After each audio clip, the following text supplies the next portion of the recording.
Assalamualaikum warahmatullahi wabarakatuh. Perkenalkan, nama saya Nur Amalia Divana dengan NIM B301240069. Saya dari kelas B Antropologi. Di sini saya akan mereview buku yang saya baca. Revolusi Kognitif 70 tahun yang lalu sampai 30 tahun yang lalu. Pada bagian ini Harari menjelaskan bagaimana manusia modern Homo sapiens berbeda dari spesies manusia lain seperti Homo erectus atau Neanderthal. Perbedaan utama bukan pada fisik, tetapi pada kemampuan kognitif, yakni menciptakan dan mempercayai realitas imajiner seperti mitos, agama, aturan sosial hingga bahasa simbolis. Homo sapiens mampu bekerja sama dalam kelompok besar karena berbagai cerita mitos bersama.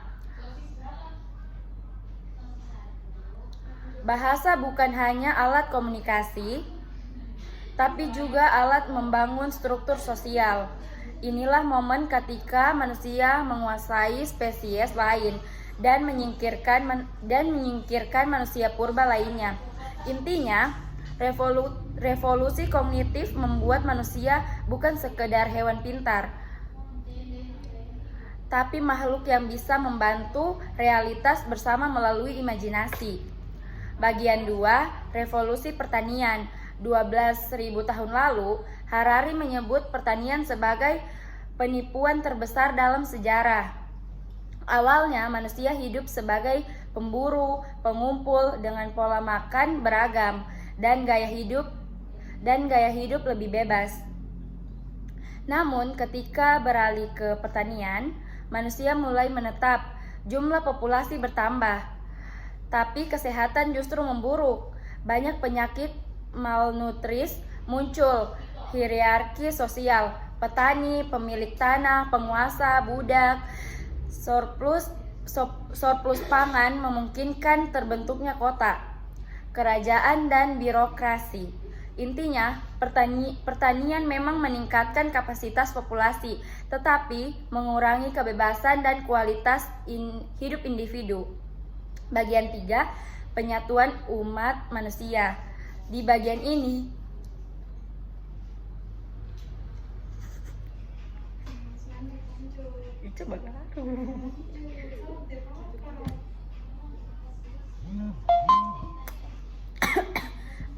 bagian 3, penyatuan umat manusia.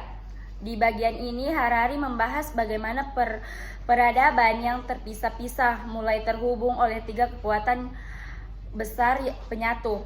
Uang sebagai sistem kepercayaan universal yang bisa diterima lintas budaya. Agama, terutama agama universal seperti Kristen dan Islam yang melampaui batas lintas. Kekaisaran melalui ekspansi dan penjajahan, berbagai kelompok manusia dipaksa hidup dalam satu sistem politik. Harari menekankan bahwa integritas ini sering berlangsung penuh konflik, namun menghasilkan jaringan global yang memungkinkan pertukaran ilmu, barang, dan gagasan. Intinya, umat manusia mulai menyatu bukan hanya lewat penaklukan, tapi juga lewat sistem kepercayaan bersama yang memberi makna kolektif. Kesimpulan review, bagian 1 menekankan pentingnya cerita dan imajinasi dalam membedakan manusia dari hewan lain. Bagian 2 menunjukkan bahwa kemajuan seperti pertanian bisa membawa dampak paradoks, menguntungkan koleksi tapi merugikan individu.